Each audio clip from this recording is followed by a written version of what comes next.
अब हम शुरुआत करेंगे वाल्मीकि रामायण के सुंदरकांड की। हमारे देश में रामायण का ये चैप्टर यानी कि ये कांड सबसे ज्यादा पढ़ा जाने वाला है। हनुमान जी की वीरता को दर्शाने वाले सुंदरकांड का पाठ अक्सर हम अपने आसपास के मंदिरों में, मित्रों व रिश्तेदारों के घरों में सुनते ही रहते हैं।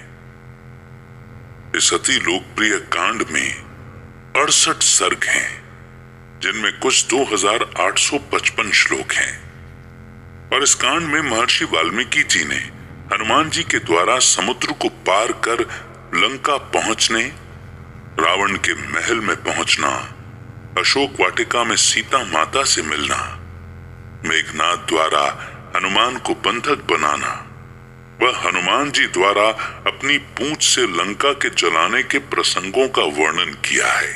इस संक्षिप्त सुंदर कांड का प्रारंभ करते हैं एक समरी के रूप में। हनुमान जी का समुद्र पार कर लंका में प्रवेश करने का प्रसंग। किष्किंधा कांड के अंत में हमने जाना कि जामवंत जी के द्वारा हनुमान जी को अपनी शक्तियों के बारे में याद दिलाने पर हनुमान जी समुद्र को पार करने के लिए समुद्र किनारे स्थित महेंद्र पर्वत पर जा खड़े हुए थे। महेंद्र पर्वत पर खड़े होकर हनुमान जी ने सामने की ओर देखा तो उन्हें दूर दूर तक नीला पानी और साफ आकाश दिखाई दे रहा था। हनुमान जी ने अपने पिता पवन देव को याद किया और अपनी शक्तियों से अपने शरीर को कई गुना बड़ा बना लिया।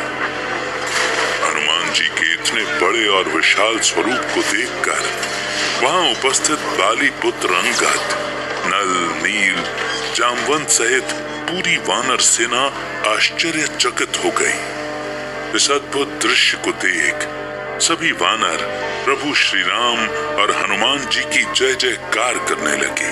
जय श्री राम, जय हनुमान, जय श्री राम। हनुमान जी द्वारा इतना विशाल रूप धारण करते ही महेंद्र पर्वत पर रहने वाले सभी जीव जंतु और तपस्वी जन भी पवन पुत्र हनुमान जी का दर्शन करने आ पहुंचे।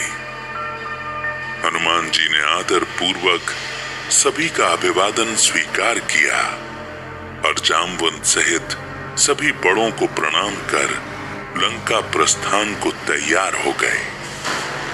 हनुमान जी ने अपने दोनों हाथ आगे बढ़ाए और अपने विशालकाय शरीर से आकाश की ओर छलांग लगा दी। देखते ही देखते वीर हनुमान जी हवा को चीरते हुए बादलों के ऊपर उड़ने लगे। वे तेज गति से समुद्र की 100 योजन की दूरी को पार कर रहे थे। हनुमान जी के इस विशाल स्वरूप व इतने कठिन कार्य को आसानी से करता देख धरती, आकाश व पाताल सभी लोगों के प्राणी उनकी जय जयकार कर उन्हें प्रणाम कर रहे थे। हनुमान जी के इस राम कार्य को देख समुद्र देव ने प्रभु श्री राम के इस कार्य में सहभागी बनने के लिए अपने अंदर छुपे हुए मैनाक पर्वत से कहा,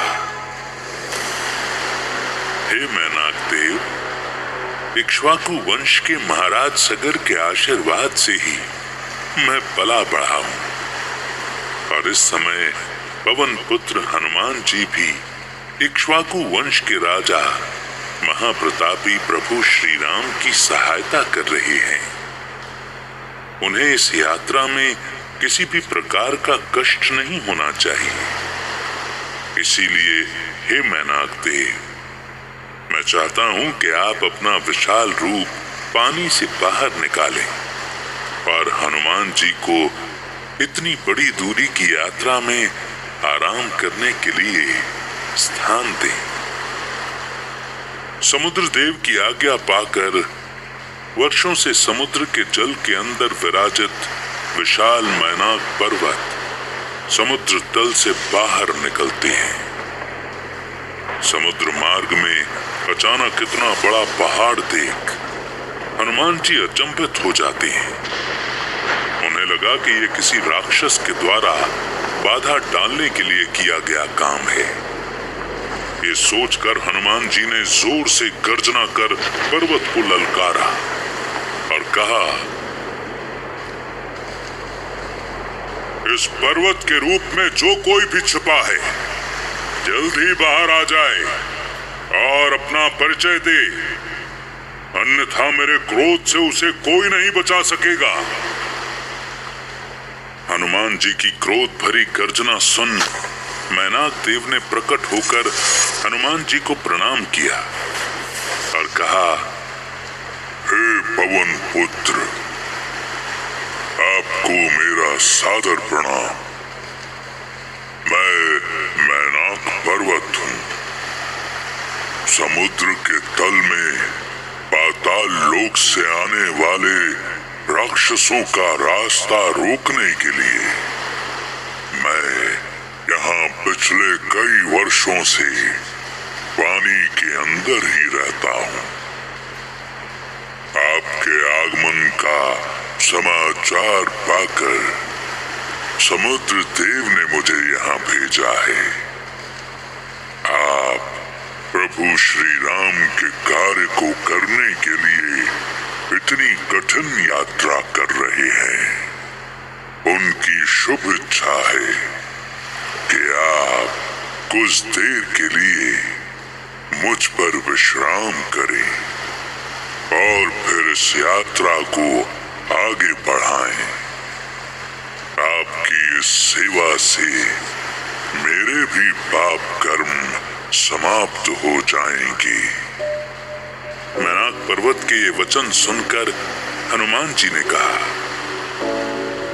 हे पर्वतराज, आपकी इस भावना और समुद्र देव की इस इच्छा का मैं पूरी तरह से सम्मान करता हूँ, लेकिन मैं अभी रुक नहीं सकता हूँ। मुझे जल्द ही माता सीता के बारे में जानकारी लेनी है। प्रभु श्री राम के कार्य में देरी हो रही है, इसीलिए आप मुझे जाने की आज्ञा दें। हनुमान जी की बात सुनकर मैनाक पर्वत ने उन्हें प्रणाम किया और फिर से समुद्र के गहरे पानी में समा गए। उनके जाते ही हनुमान जी फिर से लंका की ओर उठ चले। इधर देवलोक से सभी देवता गण भी अंजनी के लाल वीर हनुमान जी के साहसिक कार्य को देख रहे थे। वैसे तो सभी देवगण भी हनुमान जी की शक्तियों से परिचित थे, लेकिन फिर भी देवताओं ने हनुमान जी के बुद्धि बल की परीक्षा लेने का निर्णय लिया। देवताओं ने नाग अर्थात सांपों की माता सुरसा देवी को बुलाया और आदेश दिया कि वो समुद्र मार्ग में रुकावट डालकर हनुमान जी को रोक लें। देवताओं की आज्ञा के अनुसार सुरसा देवी ने एक बड़ी भयानक राक्षसी का रूप धरा और समुद्र के बीच हनुमान जी के रास्ते में आ गई। एकाएक इतनी विभत्स राक्षसी को देख हनुमान जी रुक गए। सुरसा ने हनुमान जी को देखकर कहा,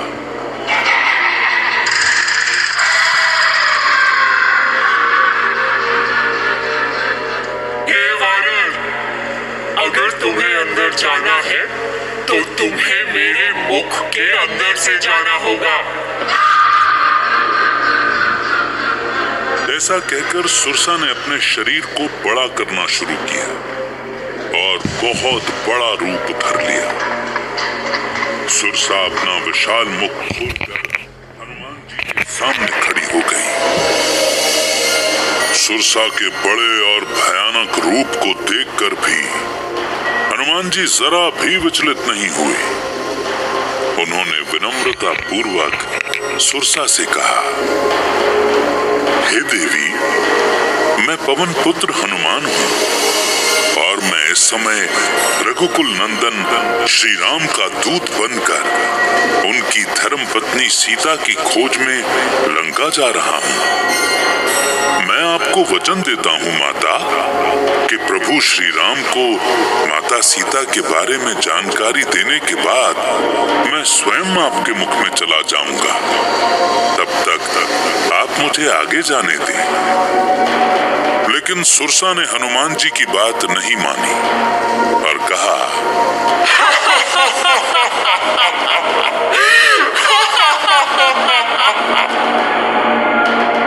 मुझे ब्रह्मा जी से वरदान प्राप्त है, कोई भी प्राणी मुझे लांघकर नहीं जा सकता, इसलिए तुम्हें भी मेरे मुख के अंदर से जाना होगा।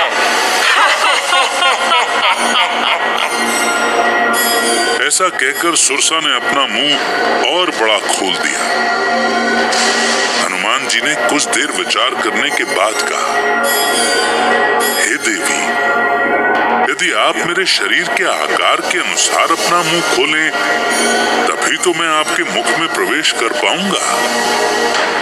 और ऐसा कहकर हनुमान जी अपने शरीर के आकार को धीरे धीरे बड़ा करते गए। हनुमान जी के आकार को देखकर सुरसा भी अपने मुख के आकार को बड़ा करने लगी।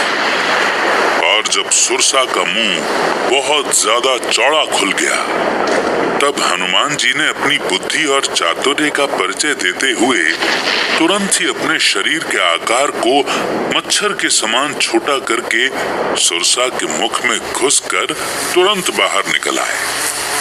पल भर में हुए इस काम को देखकर सुरसा भी चकित रह गई। इधर ऊपर देवलोक से सभी देवता गण भी ये देख रहे थे। अपने वास्तविक आकार में आकर हनुमान जी बोले, माता, अब तो मैं तुम्हारे मुख में घुसकर बाहर भी आ गया हूँ। अब तो मुझे जाने की अनुमति दें। मुझे माता सीता की खोज कर उनका समाचार मेरे स्वामी प्रभु श्री राम को सुनाना है। हनुमान जी का बुद्धि कौशल देखकर सुरसा व समस्त देवता गण भी चकित रह गए। सुरसा की परीक्षा में हनुमान जी खरे उतरे थे। देवी सुरसा तुरंत अपने असली रूप में प्रकट हुई और हनुमान जी को आशीर्वाद देकर कहा, हे पुत्र, तुम बहुत ही गुणी, बुद्धिशाली और चतुर हो। तुम अवश्य ही प्रभु श्री राम का कार्य पूरा करके ही लौटोगे। हनुमान जी ने सुरसा को प्रणाम किया और फिर से लंका की ओर उड़ चले। हनुमान जी का माता सीता को खोजना और उन्हें श्री राम का समाचार देने का प्रसंग। रात होते ही हनुमान जी बिल्ली के समान छोटा रूप बनाकर राक्षसों से छिपते हुए लंका नगरी में घुस गए। उन्होंने देखा कि लंका में एक से एक उत्तम भवन है। चांदनी रात में वे एक छत से दूसरी छत पर आसानी से कूदने लगे।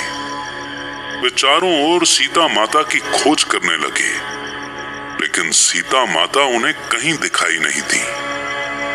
बहुत देर तक घूमने के बाद उन्हें एक अति विशाल व भव्य महल दिखा। उस महल के बाहर सबसे ज्यादा पहरा था। उसे देखते ही वे समझ गए कि ये लंकापति रावण का महल है। हनुमान जी को लगा कि रावण ने सीता माता को अपने ही महल में बंदी बनाकर रखा होगा। ऐसा विचार करके वे राक्षसों से बचते हुए रावण के महल में घुस गए। उन्होंने देखा कि सोने, हीरे, जवाहरातों से बने एक विशाल पलंग पर रावण सो रहा है। उसके आसपास अनेक सुंदरियां भी सो रही हैं।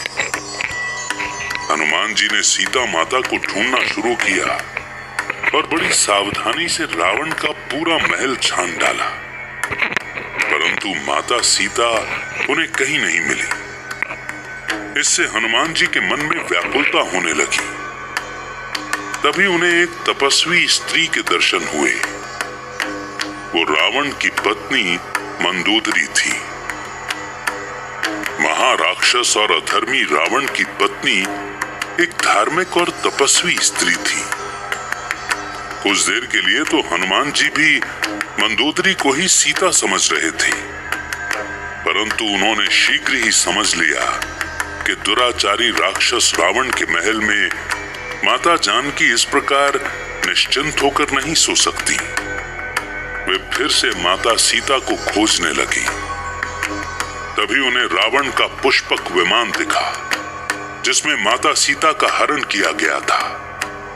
विमान को देखकर उन्हें बड़ा आश्चर्य हुआ। वो बड़ा अद्भुत था। ऐसा विमान देवताओं के पास भी नहीं था। रावण का अति विशाल और सोने चांदी व विलासिता से भरा महल देखकर हनुमान जी अचंभित थे। वे महल के हर एक कोने में माता सीता की खोज कर रहे थे, लेकिन उन्हें माता सीता कहीं भी नहीं दिखी। बहुत देर तक खोजने के बाद भी जब सीता माता का पता नहीं लगा, तब हनुमान जी निराश हो गए। उनके मन में अनेक आशंकाएं होने लगी, लेकिन उन्होंने फिर से अपनी शक्ति जुटाई और माता सीता की खोज में आगे बढ़ चले। हनुमान जी वहां से आगे बढ़कर सीता माता को खोजने लगते हैं। तभी उन्हें एक अति सुंदर भांति भांति के फूलों से सुसज्जित एक वाटिका दिखाई देती है। इस वाटिका के चारों ओर बहुत सारी राक्षसियों का पहरा था। ये लंका नगरी की सुंदर अशोक वाटिका थी। हनुमान जी ने उस वाटिका में जाने का निश्चय किया। वे पहरेदारों की आंखों से बचते हुए उसमें प्रवेश कर गए। अशोक वाटिका में तरह तरह के फलदार पेड़, सुंदर और सुगंध देने वाले फूलदार पौधे लगे थे। इसी वाटिका के बीच में एक ऊंचा भवन था और साथ ही लगे हुए अशोक के पेड़ थे। अशोक के एक पेड़ पर चढ़कर हनुमान जी उस भवन को देखने लगे। भवन के चारों ओर उन्हें तरह तरह के भयानक चेहरे वाली अनेक राक्षसियां दिखाई दी। तभी उन्होंने देखा कि उन राक्षसियों के बीच में एक उदास स्त्री बैठी आंसू बहा रही है। सारी लंका नगरी में यही एक अकेली स्त्री तपस्विनी के कपड़ों में बैठी रो रही थी। हनुमान जी को लगा कि हो न हो यही सीता माता है। उन्होंने मन ही मन उन्हें प्रणाम किया और वे सोचने लगे कि किस प्रकार माता से बात हो। तरह तरह की बातें सोचते हुए वे पेड़ के पत्तों में छिपे बैठे रहे।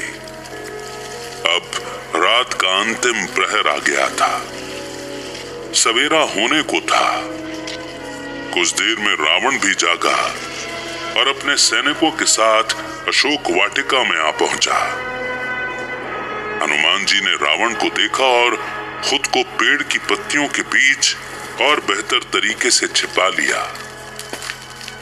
रावण ने सीता माता के पास आकर कहा, सुंदरी सीता, तुम अब तक क्यों उस कमजोर मनुष्य राम का इंतजार कर रही हो? क्यों व्यर्थ में अपना समय खराब कर रही हो? उस सामान्य मनुष्य राम का यहाँ लंका नगरी तक पहुंचना भी असंभव है। अब तो तुम उसे भूल जाओ और मेरी रानी बन जाओ। सीता, देखो इस सोने की लंका को। तुम एक बार मेरे प्रस्ताव को स्वीकार कर लो, फिर तुम इस सोने की लंका और यहाँ के सभी राक्षसों की महारानी बन जाओगी। तुम्हें वैसे भी राम ने दिया ही क्या है?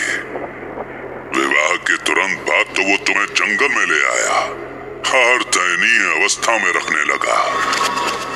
तुम्हें अब उसे भूलकर मुझे स्वीकार कर लेना चाहिए।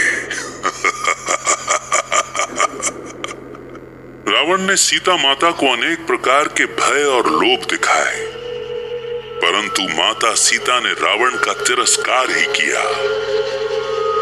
मां सीता ने कहा, हे दुराचारी रावण, इस तरह छल पूर्वक मेरा अपहरण कर तुमने अपना व अपने समस्त राक्षस कुल के नाश का रास्ता खोल दिया है। तुमने रघुकुल वंश की मर्यादा को कुचलने का प्रयास किया है। अभी भी समय है। यदि तुम मुझे मेरे स्वामी श्री राम के पास पहुंचाकर क्षमा मांगोगे तो वे तुम्हें क्षमा कर देंगे। वे बड़े दयालु और न्यायप्रिय हैं। अगर तुम ऐसा नहीं करते हो तो मेरे स्वामी तुम्हारे साथ तुम्हारे पूरे कुल का और इस लंका का सर्वनाश कर डालेंगे। तुम्हारा अहंकार, अभिमान और ये सोने की लंका सब मिट्टी में मिल जाएगी। इसीलिए दुष्ट कपटी, समय रहते अपनी इस भूल को सुधार लो और मुझे अपने स्वामी के पास छोड़ाओ। माता सीता के वचन सुनकर रावण क्रोधित हो गया। क्रोध से आंखें लाल कर रावण बोला, सीते, मैंने तुम्हें सोचने के लिए 1 साल का समय दिया था। साल पूरा होने में 2 महीने ही बचे हैं। इस बीच यदि तुम मेरी बात नहीं मान लेती तो मैं अपनी चंद्रहास तलवार से तुम्हारा गला काट कर फेंक दूंगा। इतना कहकर रावण वहां से चला गया।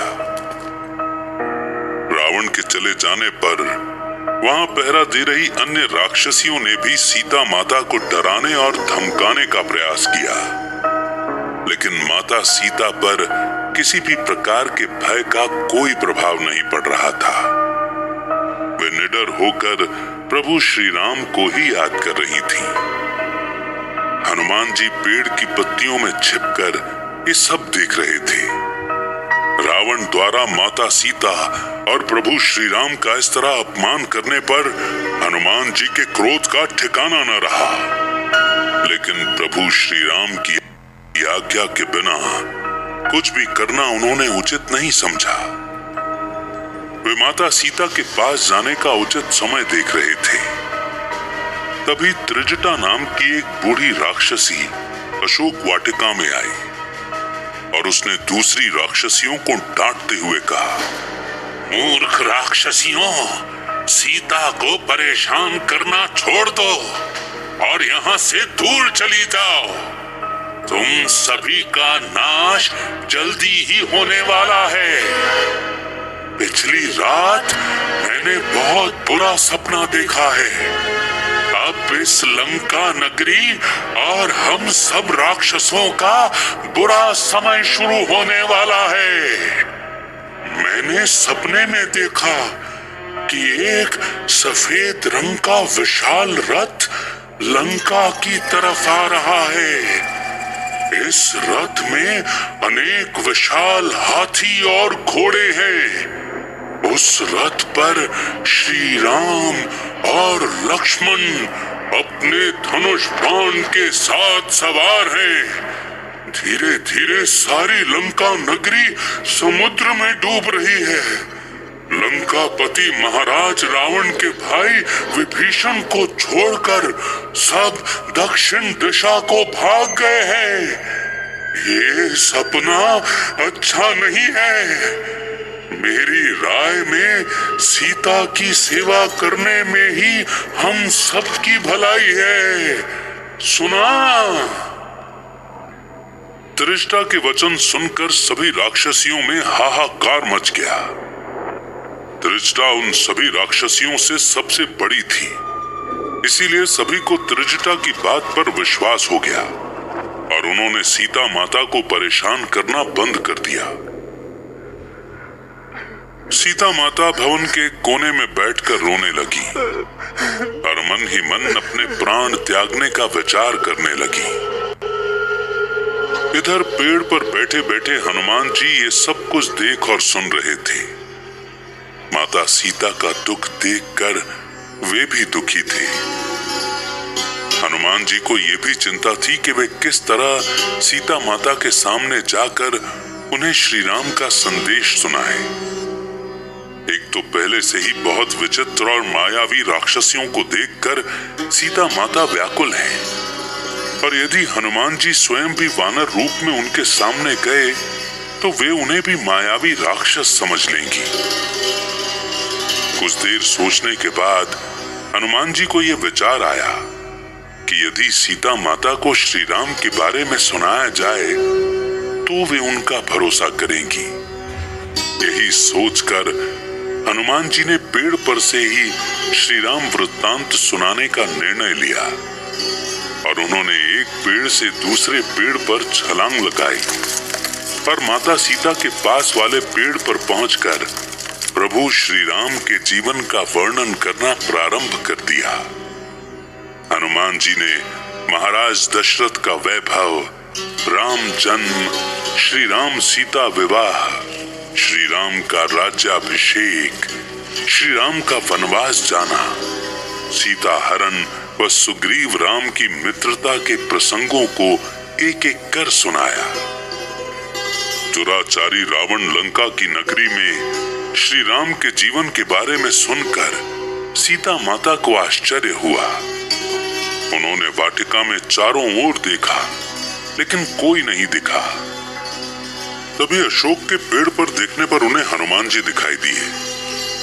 हनुमान जी को देखकर पहले तो वे घबराई, लेकिन हनुमान जी के मुख से अपने स्वामी श्री राम के जीवन का वर्णन सुनकर और हनुमान जी के व्यवहार से माता सीता को आशंका हुई कि प्रभु श्री राम ने ही किसी दूत को उनके बारे में पता करने के लिए यहाँ भेजा है।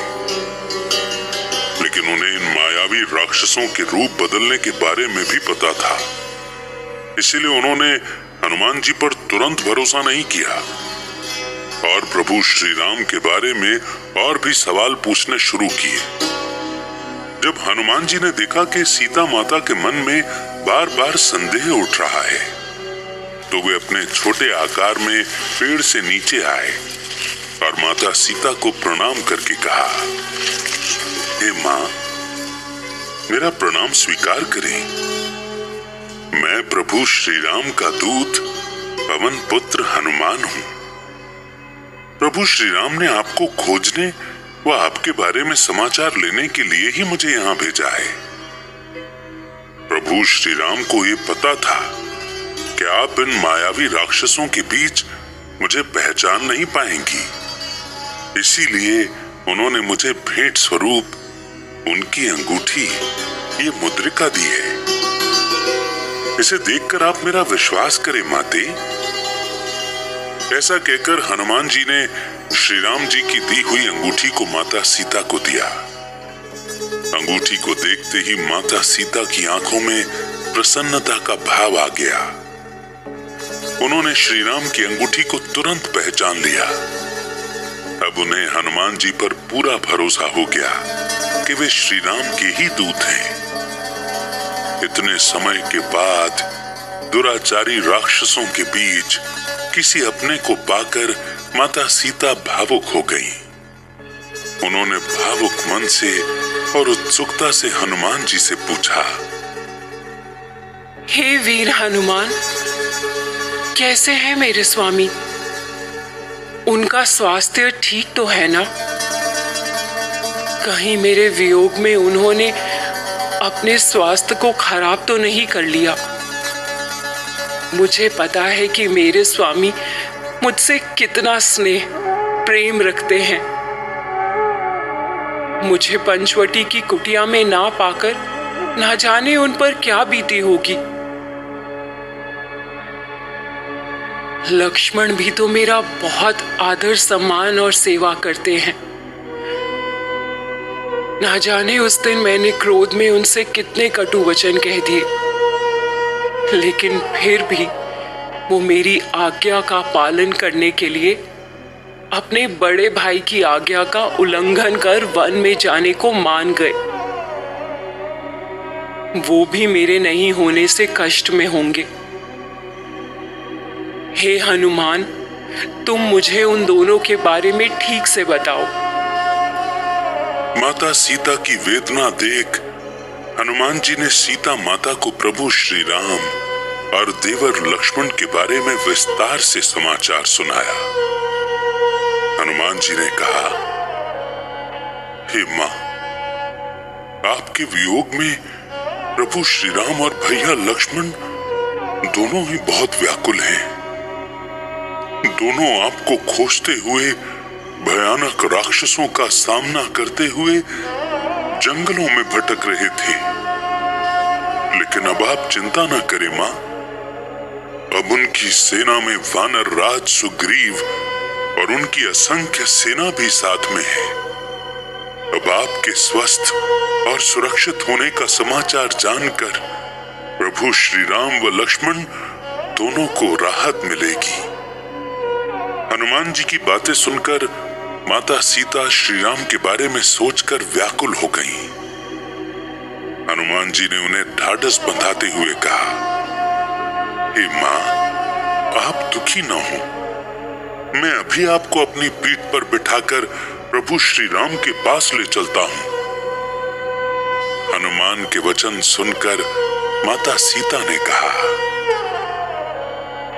हे कपिराज, तुम मुझे अकेले ले जाने में समर्थ हो, इसमें कोई शंका नहीं है। लेकिन इस तरह मेरे स्वामी प्रभु श्री राम के बिना मेरा यहां से जाना उचित नहीं होगा। ऐसा करने से प्रभु श्री राम की वीरता पर प्रश्न खड़े हो सकते हैं। इस दुष्ट राक्षस राज रावण को अपनी शक्ति और इस सोने की लंका पर बहुत अभिमान है। अब तो मेरे स्वामी ही इस कपटी रावण को हराकर इसके अहंकार और इस सोने की लंका का नाश कर मुझे यहां से ले जाएंगे। हे पवन पुत्र, तुम शीघ्र ही मेरे स्वामी को मेरे बारे में समाचार दो और उन्हें यहां आकर मुझे ले जाने के लिए कहो। ये कहकर माता सीता ने अपना चूड़ामणि उतारकर हनुमान जी को दिया और कहा, हनुमान, ये चूड़ामणि तुम प्रभु श्री राम को दे देना और कहना कि यदि 2 माह के भीतर वो यहां आकर मुझे ना छुड़ा सके तो ये दुष्ट रावण मुझे मार डालेगा। जब तुम इसे स्वामी को दिखाओगे तो वो समझ जाएंगे कि तुम मुझसे मिल चुके हो। अब लौट जाओ, तुम्हारी यात्रा मंगलमय हो। माता सीता की बात सुनकर हनुमान जी ने कहा, हे मां, जैसी आपकी आज्ञा। मैं जल्दी ही प्रभु श्री राम के पास जाकर उन्हें आपके सकुशल होने का समाचार दूंगा।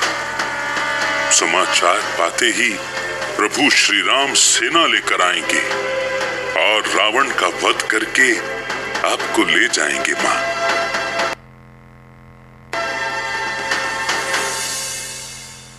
हनुमान जी द्वारा अपनी पूंछ की आग से लंका नगरी को जलाने का प्रसंग।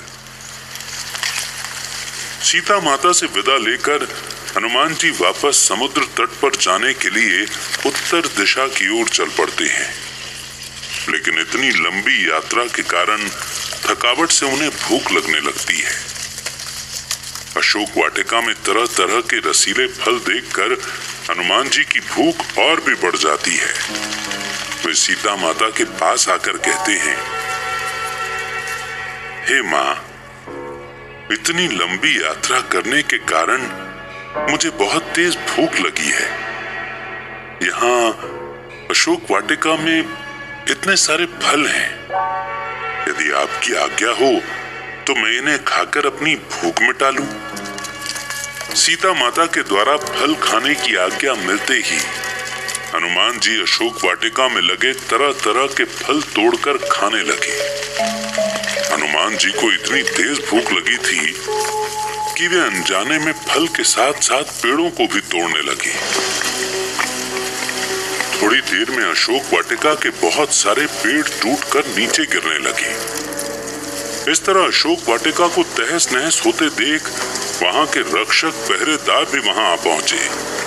उन्होंने हनुमान जी को ललकारते हुए उन्हें भगाने का प्रयास किया, लेकिन भूख लगने के कारण हनुमान जी ने पहरेदारों की एक न चलने दी और सभी को मार मार के अधमरा कर दिया। इस तरह हनुमान जी ने अशोक वाटिका के सारे वृक्ष तोड़ डाले और पहरेदारों को मारकर भगा दिया। इधर डरे सहमे राक्षस और पहरेदार रावण के दरबार में पहुंचे। उन्होंने कहा, हे नाथ, रक्षा कीजिए। एक वानर अशोक वाटिका में घुस आया है और उसने सारी अशोक वाटिका को उजाड़ डाला है। इतना ही नहीं, उस अकेले वानर ने हमारे बहुत से रक्षकों को भी मार मार कर अधमरा कर दिया है। बचाइए प्रभु, रक्षा कीजिए। पहरेदारों की बात सुनते ही रावण क्रोध से तिलमिला उठा। उसने हनुमान जी को पकड़ने के लिए सैनिकों का एक दल भेजा। उस दल के साथ किंकर नाम के राक्षस को भी भेजा।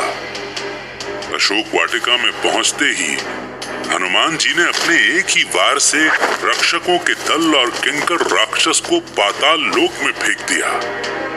हनुमान जी का ये रूप देखकर लंका नगरी के राक्षसों में हाहाकार मच गया। सभी ओर राक्षसों की मृत्यु का समाचार फैलने लगा। इधर रावण के दरबार में भी इस बात की चर्चा होने लगी। तभी दरबार में से चैत्य प्रासाद नाम का राक्षस आगे आया और हनुमान जी का वध करने की इच्छा से अशोक वाटिका की ओर चल पड़ा। अशोक वाटिका में हनुमान जी लगातार राक्षसों की टोली को मार मार कर भगा रहे थे। चैत्य प्रासाद ने हनुमान जी को देखते ही युद्ध के लिए ललकारा। हनुमान जी ने अपना विशाल रूप बनाया और मायावी चैत्य प्रसाद को बुरी तरह से पटक पटक कर मार गिराया। चैत्य प्रसाद की मृत्यु का समाचार सुनते ही पूरे दरबार में हलचल मच गई। रावण भी क्रोध से लाल पीला होने लगा। तभी प्रहस्त नाम के राक्षस का पुत्र जम्बू माली आगे आया और लंकापति रावण से आज्ञा लेकर हनुमान जी को मारने के लिए अशोक वाटिका की तरफ चल पड़ा। जम्बू माली बहुत ही विशाल और भयानक शरीर वाला था। उसके लंबे लंबे दांत और नाखून किसी को भी मारने के लिए पर्याप्त थे। लेकिन दूसरी तरफ हनुमान जी अपनी पूरी शक्ति के साथ राक्षसों का नाश कर रहे थे। उन्होंने जम्बू माली की तरह अपने शरीर के आकार को बहुत बड़ा कर लिया और अपनी मुट्ठी के एक प्रहार से जम्बू माली को मौत के घाट उतार दिया। इस तरह एक के बाद एक हनुमान जी ने रावण के मंत्रियों के 7 पुत्रों और रावण के 5 सेनापतियों को भी मार गिराया। लगातार अपने दरबार के राक्षसों की मृत्यु से रावण का क्रोध 7वें आसमान पर जा पहुंचा। उसने अपने पुत्र अक्ष कुमार की ओर देखा और कहा, हे पुत्र, इस वानर ने लंका के बड़े बड़े वीर राक्षसों को मार गिराया है। लगता है ये कोई मायावी वानर है। अब इसका अंतिम समय आ गया है। मैं चाहता हूं कि तुम जाओ और उस मायावी वानर का संहार कर दो। पिता की आज्ञा पाते ही अक्ष कुमार अशोक वाटिका की ओर चल पड़ा। अक्ष कुमार बहुत सारी मायावी शक्तियों का ज्ञाता था। हनुमान जी ने जैसे ही अक्ष कुमार को मारने के लिए हाथ बढ़ाया, तभी अक्ष कुमार ने अपनी मायावी शक्तियों का प्रयोग किया और गायब हो गया। इस तरह अक्ष कुमार तरह तरह की शक्तियों का प्रयोग कर हनुमान जी के प्रहार से बचता रहा। अक्ष कुमार ने अपने बाणों से हनुमान जी पर जोरदार प्रहार किया। अक्ष कुमार के प्रहार से हनुमान जी को आभास हुआ कि ये कोई सामान्य राक्षस नहीं है। अतः हनुमान जी ने शत्रु को कमजोर समझने की गलती नहीं की और पहले से भी ज्यादा सतर्क होकर उससे युद्ध करने लगे। हनुमान जी ने पहले तो अक्ष कुमार के रथ को अपने हाथों से तोड़ दिया। इससे अक्ष कुमार लाचार हो गया। तब मौका देखकर हनुमान जी ने अक्ष कुमार के दोनों पैर पकड़कर हवा में तेज गति से घुमाकर धरती पर जोर से पटक दिया। हनुमान जी के इतने तेज प्रहार से अक्ष कुमार की वहीं मृत्यु हो गई। पुत्र वध का समाचार पाकर रावण के क्रोध का ठिकाना न रहा। उसने अपने सबसे बड़े बेटे मेघनाद को बुलाया। वो बड़ा वीर था। उसने इंद्रजीत को भी जीत लिया था, इसीलिए उसका एक नाम इंद्रजीत भी हो गया था। रावण ने मेघनाद को आशीर्वाद देते हुए कहा, हे पुत्र, इस मायावी वानर ने तुम्हारे भाई यक्ष कुमार को भी मार दिया है। अब इसका वध करना तुम्हारा कर्तव्य है। याद रखो, तुम्हें स्वयं ब्रह्मा जी से दिव्य अस्त्र ब्रह्मास्त्र प्राप्त है। तुम्हें कोई भी हरा नहीं सकता है। अब जाओ और उस वानर के प्राण ले लो। पिता की आज्ञा पाकर क्रोध में तिलमिलाया मेघनाद अशोक वाटिका की ओर बढ़ चला। हनुमान जी ने देखा कि एक बड़ा प्रबल योद्धा आ रहा है। वे आकाश में उड़ गए और पैतरा बदल बदल कर मेघनाद के बाणों से बचने लगे। इंद्रजीत लगातार अनेक प्रकार के दिव्य बाणों से हनुमान जी पर वार कर रहा था। हनुमान जी हर बार बड़ी चतुराई से मेघनाद के बाणों से बच जाते। हनुमान जी ने बड़े बड़े वृक्ष उखाड़कर मेघनाद पर फेंके। मेघनाद ने अपने बाणों से उन्हें बीच में ही काट कर गिरा दिया। हनुमान जी किसी भी तरह से मेघनाद के हाथ नहीं आ रहे थे। दोनों में बहुत देर तक युद्ध चलता रहा। कभी हनुमान जी मेघनाद पर भारी पड़ते तो कभी मेघनाद अपनी मायावी शक्तियों से हनुमान जी को परेशान करता। अंत में थक कर मेघनाद ने ब्रह्मा जी का स्मरण करते हुए हनुमान जी पर ब्रह्मास्त्र चला दिया। ब्रह्मास्त्र को देखकर हनुमान जी रुक गए। उन्होंने मन ही मन विचार किया कि यदि आज मैंने ब्रह्मा जी के इस दिव्य अस्त्र का मान नहीं रखा तो यह ब्रह्मा जी का अपमान होगा। साथ ही आगे से कोई भी ब्रह्मा जी की आराधना नहीं करेगा। इसी विचार के साथ ब्रह्मा जी का मान रखने के लिए हनुमान जी ने उसे सहन किया और चोट खाकर गिर पड़े।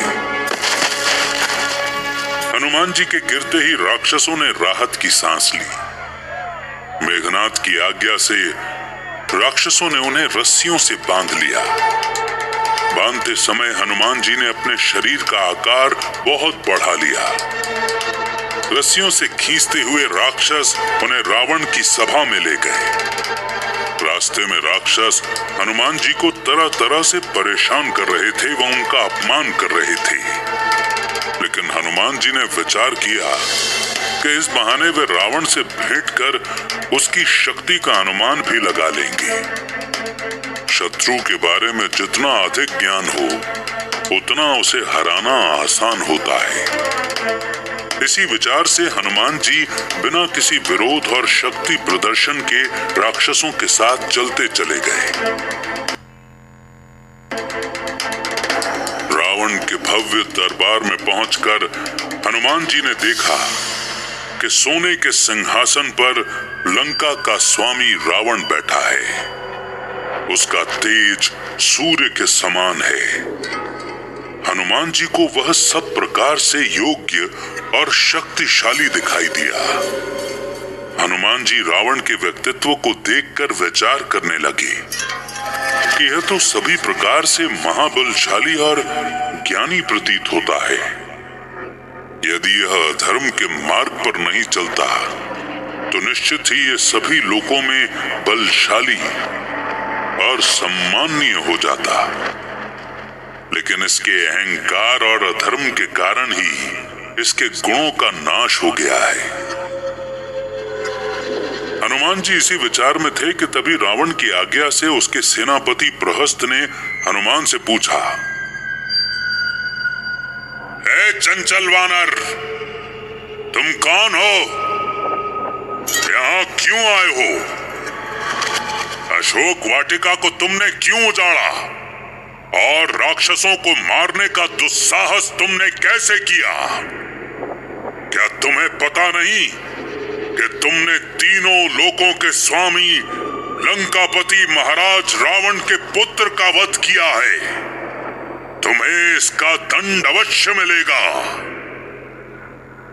सेनापति प्रहस्त के वचन सुनकर हनुमान जी ने रावण की तरफ देखा और निडर होकर बोले, मैं किष्किंधा के राजा सुग्रीव का सेवक और अयोध्या के महाराज श्री राम का दूत हूं। मेरा नाम पवन पुत्र हनुमान है। आपने मर्यादा को लांघते हुए छल से प्रभु श्री राम की पत्नी जनक नंदिनी माता सीता का हरण किया है। उन्हीं की खोज में मैं यहां तक आया हूं। माता सीता को इस तरह हरण करके आपने अधर्म का कार्य किया है। इसीलिए मैंने अशोक वाटिका को तहस नहस कर आपके पुत्र सहित अन्य राक्षसों का नाश किया है। महाराज सुग्रीव का यह संदेश है कि आप माता सीता को सम्मान सहित लौटा दें और प्रभु श्री राम से क्षमा मांग लें। महाधनुर्धर श्री राम बड़े दयालु हैं, वे आपको क्षमा कर देंगे। इससे आपका व आपके राक्षस कुल का नाश होने से बच जाएगा। आप किसी भी प्रकार से युद्ध में प्रभु श्री राम से जीत नहीं सकते। आप अपने भाइयों खरदूषण और बहन शूर्पणखा का हाल तो जान ही चुके हैं। अकेले प्रभु श्री राम ने 2 घड़ी के भीतर ही उनका सर्वनाश कर दिया था। अतः मेरा सुझाव है कि आप अभी तुरंत ही माता सीता को सम्मान के साथ लौटाकर प्रभु श्री राम से क्षमा मांग लें। हनुमान जी की बातें सुनकर रावण के क्रोध की सीमा न रही। उसने क्रोध में कहा, हे अज्ञानी वानर, तुम्हें मेरी शक्ति का ज्ञान नहीं है। अब तुम्हारा और तुम्हारे स्वामी राम का अंत निकट है। ऐसा कहकर रावण ने आज्ञा दी, अभी तुरंत ही इस दुष्ट वानर का वध कर दिया जाए। रावण के दरबार में उनका छोटा भाई विभीषण भी उपस्थित था। राक्षस कुल में पैदा होने के बाद भी विभीषण का स्वभाव और कर्म देवताओं के समान थे। धर्म के मार्ग पर चलने वाले विभीषण ने जब ये बात सुनी तो वो आगे आया और उसने रावण से निवेदन किया, हे महाराज, राजनीति के अनुसार शत्रु के दूत का वध नहीं किया जाता है। आप तो ज्ञानी और नीतिवान हैं। ये कर्म आपको शोभा नहीं देता है। इसके स्थान पर आप इसे ऐसा दंड दें जो इसे हमेशा याद रहे। रावण को विभीषण की बात उचित लगी। उसने अपने सैनिकों से कहा, एक वानर को अपनी पूंछ बहुत प्यारी होती है। इस वानर की पूंछ में आग लगाकर इसे पूरी लंका नगरी में घुमाया जाए और जब पूंछ जल जाए तो इसे छोड़ दिया जाए। पूंछ रहित वानर जब अपने स्वामी के पास जाएगा तब उसे मेरी शक्ति का ज्ञान होगा। रावण की आज्ञा मिलते ही सैनिकों ने तेल से तर कपड़े से हनुमान जी की पूंछ को लपेटना शुरू किया। हनुमान जी ने धीरे धीरे अपनी पूंछ को लंबा कर दिया। सैनिक उनकी पूंछ पर कपड़ा बांधते हुए थक गए। अंत में सैनिकों ने तेल से सने कपड़े में आग लगा दी। देखते ही देखते हनुमान जी की लंबी पूंछ आग की तेज लपटों से जलने लगी। अब सैनिकों ने रावण के कहे अनुसार हनुमान जी को लंका नगरी में घुमाना शुरू किया। लंका नगरी के सभी निवासी बड़े उत्साह और खुशी से ये दृश्य देख रहे थे। हनुमान जी मन ही मन प्रसन्न थे।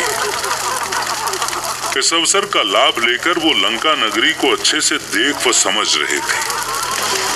कुछ देर बाद हनुमान जी ने मन ही मन विचार किया, अब सारी लंका नगरी भी देख ली और रावण से भी भेंट हो गई। अब इस बंधन से मुक्त होकर प्रभु श्री राम को माता सीता का हाल सुनाने का समय आ गया है। ये विचार कर हनुमान जी ने अपने शरीर को छोटा किया और बंधन से निकलकर छलांग लगा छूट निकले। हनुमान जी ने देखते ही देखते अपनी जलती हुई पूंछ से सारी लंका नगरी को भी जला दिया। कुछ ही देर में सोने की लंका आग की लपटों से जलने लगी और काली पड़ने लगी। सभी लंका वासियों में हाहाकार मच गया। सारे राक्षस पानी पानी चिल्लाते हुए अपनी जान बचाकर भागने लगे।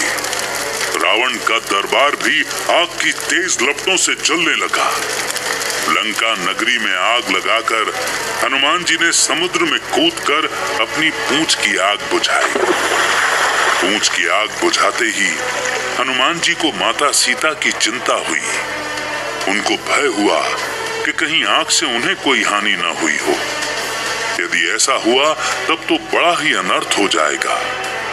वे इसी चिंता में थे कि उनकी दृष्टि अपनी पूंछ पर पड़ी। पूंछ के बाल बिल्कुल भी नहीं जले थे। वे चकित होकर अपनी पूंछ को देख रहे थे कि तभी उन्हें ख्याल आया कि माता सीता तो स्वयं तपस्विनी है। पतिव्रता स्त्री की तपस्या के कारण उनके शरीर में पहले से ही अग्नि के समान तेज मौजूद है। इसीलिए आग की तेज लपटें भी उन्हें नहीं जला सकती हैं। ये विचार कर हनुमान जी फिर से माता सीता से मिलने के लिए चल पड़े। अशोक वाटिका में पहुंचने पर हनुमान जी ने देखा कि माता सीता सुरक्षित बैठी हैं और प्रभु श्री राम के बारे में विचार कर रही हैं। वे माता सीता के पास पहुंचे और उन्हें प्रणाम किया और कहा, हे मां, आपको सुरक्षित देखकर मन शांत हुआ। अब मैं शीघ्र ही प्रभु श्री राम के पास जाकर उन्हें आपका समाचार देता हूं। हनुमान जी की बात सुनकर माता सीता ने प्रसन्न होकर उन्हें आशीर्वाद देकर विदा किया। हनुमान जी का लंका से लौटना और श्री राम को माता सीता का हाल बताना। माता सीता से आज्ञा लेकर हनुमान जी लंका नगरी के बाहर अरिष्ट पर्वत पर चढ़ गए। वहां से उन्होंने समुद्र के उत्तरी तट की ओर छलांग लगा दी और उड़ चले। इधर समुद्र तट पर अंगद, जामवंत, नल नील व अन्य वानर सैनिक बड़ी चिंता से हनुमान जी की राह देख रहे थे। कुछ ही देर में उन्हें आकाश में तेज आवाज सुनाई देने लगी। सभी ने ऊपर देखा तो आकाश में विशाल रूप में हनुमान जी दिखाई दिए। सभी वानरों की खुशी का ठिकाना न रहा। सभी जोर जोर से प्रभु श्री राम व हनुमान जी की जय जयकार करने लगे। समुद्र तट पर चारों तरफ वानर सेना खुशी से नाचने लगी। हनुमान जी के तट पर आते ही सबने उन्हें घेर लिया। अंगद और जामवंत ने उन्हें हृदय से लगा लिया। सभी वानरों ने हनुमान जी के पराक्रम को प्रणाम किया। फिर एक जगह बैठकर हनुमान जी ने लंका पहुंचने से लेकर माता सीता के दर्शन और लंका दहन के बारे में सबको बताया। माता सीता के सुरक्षित होने का समाचार सुनकर अंगद, जामवंत समेत सभी वानर बहुत प्रसन्न हुए। तभी अंगद ने कहा, हे वीर हनुमान, अब हम सभी को यहाँ से किष्किंधा वापस चलना चाहिए।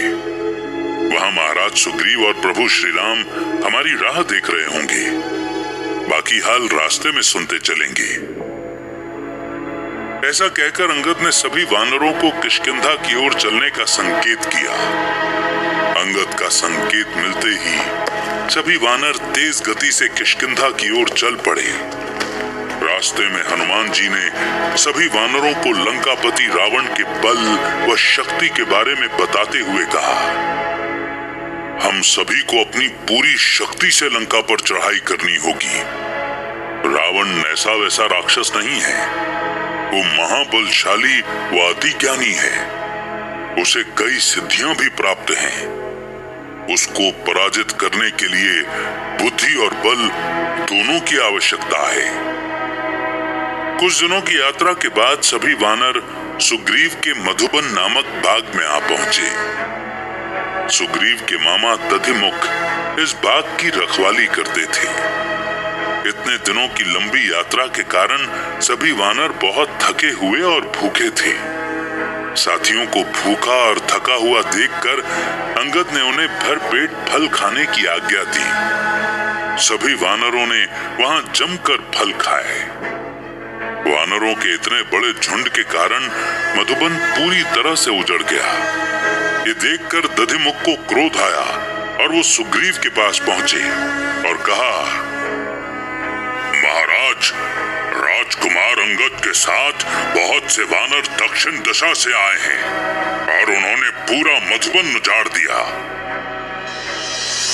ये सुनते ही सुग्रीव बहुत प्रसन्न हुए। सुग्रीव समझ गए कि अंगद का दल प्रभु श्री राम का काम कर देवी सीता का समाचार ले आया है, नहीं तो वानर दल की मधुबन उजाड़ने की बात ही क्या, इधर आने की हिम्मत भी नहीं होती। उन्होंने दधिमुख से कहा, सभी वानरों को शीघ्र मेरे पास पस्रवण पर्वत पर भेजो।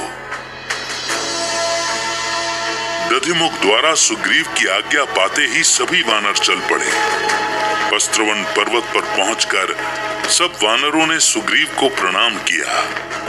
अंगद और जामवंत ने माता सीता के सुरक्षित होने और हनुमान जी के पराक्रम की कहानी सुग्रीव को सुनाई। जनक कुमारी सीता के सुरक्षित होने का समाचार सुनते ही सुग्रीव प्रसन्न हो गए। सुग्रीव ने हनुमान जी को हृदय से लगा लिया और कहा, हे पवन पुत्र, आपने मेरी लाज रख ली। मैं आपके इस पराक्रम से ही प्रभु श्री राम को दिया वचन पूरा कर सकूंगा। आइए, अब हमें शीघ्र ही ये समाचार प्रभु श्री राम को देना चाहिए। ऐसा कहकर सुग्रीव सभी वानरों के साथ श्री राम की कुटिया की तरफ चल पड़े। इधर सुग्रीव और हनुमान जी को साथ देखकर प्रभु श्री राम सीता माता के समाचार जानने के लिए बहुत उत्सुक हो गए। श्री राम ने सुग्रीव से कहा, हे मित्र, क्या मेरी सीता का कोई समाचार मिला? इस पर सुग्रीव ने कहा, हे प्रभु, हनुमान ने देवी सीता के दर्शन किए हैं। उन्होंने ही यह कार्य सिद्ध कर दिखाया है। ऐसा कहकर सुग्रीव ने श्री राम को सारी बात बताई। सीता के सुरक्षित होने का समाचार सुनते ही श्री राम की आंखों से प्रसन्नता के आंसू छलक पड़े। लक्ष्मण भी ये समाचार सुनकर खुश हो गए।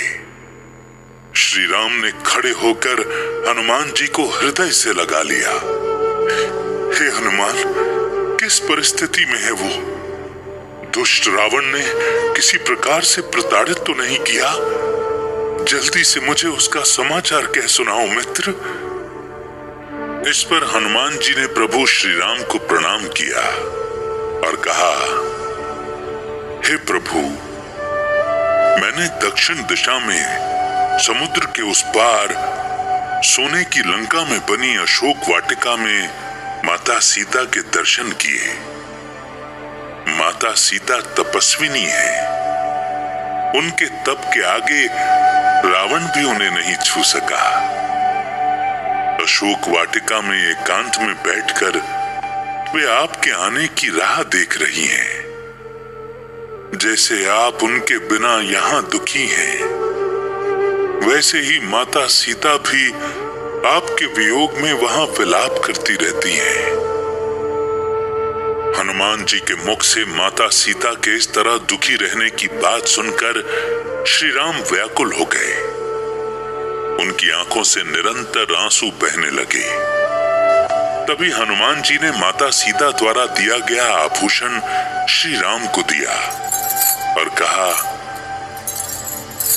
हे प्रभु, मां सीता ने आपके लिए ये चूड़ामणि दिया है और कहा कि यदि 2 महीने के भीतर मेरे स्वामी श्री राम यहाँ नहीं आए तो ये दुष्ट रावण मुझे मार डालेगा।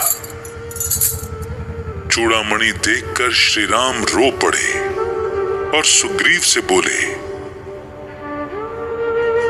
हे मित्र, ये चूड़ामणि जानकी को विवाह के अवसर पर अपने पिता से मिला था। वे इसे कभी अलग नहीं करती थी। श्री राम को इस तरह व्याकुल देखकर सुग्रीव और लक्ष्मण ने उन्हें ढाढ़स बंधाया। हनुमान जी ने श्री राम से कहा, हे प्रभु, हमें अब शोक में समय नहीं गंवाना चाहिए। हमें रावण से युद्ध की तैयारी कर मां सीता को विपत्ति से जल्दी छुड़ाना चाहिए। मां सीता ने आपके लिए दिए संदेश में कहा कि जिस तरह रावण ने उन्हें छल से अपहरण किया, उस तरह स्वामी श्री राम को मुझे प्राप्त नहीं करना चाहिए। प्रभु श्री राम को अपनी सेना के साथ यहाँ लंका में आकर रावण का वध कर मुझे यहाँ से ले जाना चाहिए। इस कार्य से उनके पराक्रम व यश में वृद्धि होगी। हनुमान जी के वचन सुनते ही श्री राम ने सुग्रीव को अपने पास बुलाया और कहा, हे मित्र, हनुमान का कहना ठीक है। अब हमें देर नहीं करनी चाहिए। जानकी को लंका से लाने और दुष्ट रावण के वध करने का समय आ गया है। आप जल्दी से अपनी सेना को समुद्र तट पर एकत्र होने का आदेश दें। और दोस्तों, इस प्रकार इसी मोड़ पर वाल्मीकि रामायण का ये 5वां चैप्टर सुंदर कांड यहीं पर समाप्त होता है।